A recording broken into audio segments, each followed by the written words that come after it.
he takes my machine, I'm going to be so pissed because he's slow.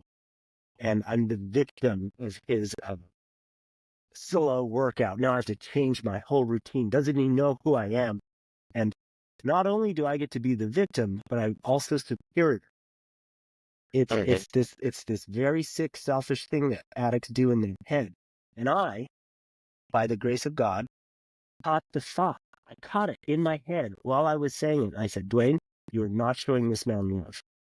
You are not showing this man love. I prayed. I said, God, help me not judge. And then we shared the equipment there at the gym. We got to talking, and he said, for some reason, I told him, here, let me get you a wipey for the equipment there at the gym. And he said, wipey. And I said, I have 3 kids with my partner.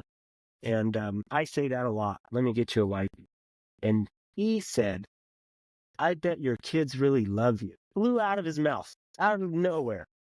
The moment I prayed and said, God, help me not judge, God, help me offer love, this stranger told me, I bet your kids really love you. And the gift he gave me was, if I don't shoulder the responsibility of my relationship, who? So let's say my relationship leaves, my wife leaves. Who does she take with her? See, the kids. They're not around anymore to tell me, Dad, I really love you. He gave me this huge gift, bro. And it was like, I cracked open. This feeling of ease and peace came over me because I had a better understanding. If this is on me to fix the relationship, to heal this, I can do that. I can take responsibility for this. We got busy. The last 2 weeks, we've been getting busy working on our connection and our relationship. Yeah, isn't that amazing? It's the messenger that comes out You never that know. is You needed in the never moment. know who God's It's going to like an speak to. angel. I told him, I said, you make a point to tell him he was leaving. And I told him, I said, you need to know you're like a fallen angel for me. People don't speak to me that way. What you told me really meant a lot. Thank you. That's so awesome. Yeah. And it's so beautiful whenever you begin to shoulder the responsibility, Yes. because then it creates options. Yeah. And those options are what you begin to look at, because you're like, I value the relationship and love. And so I'm taking shoulder responsibility. So let me put the options in place. And then in those options, what happens? Creativity. It just, instead of being everything's so closed, it allows things to open.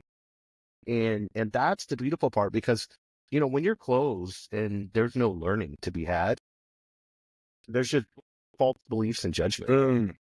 We've all talked to those type of people that are know-it-alls, or they know everything, or you talk to some like fundamentalist type person that's like really ingrained in their religion, and it's like, you're going to hell, like that's it. Like, Yeah. no one wants to be like that. No, our response is always, yeah, I already been there. They kicked me out. I had such a good time. They fucking kicked me out.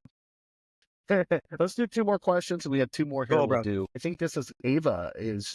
We got a lot of women today. This is good. This one pumped me up, bro. This is a powerful one. This is a good one. Ava says, I'm ready to get help, but I'm overwhelmed.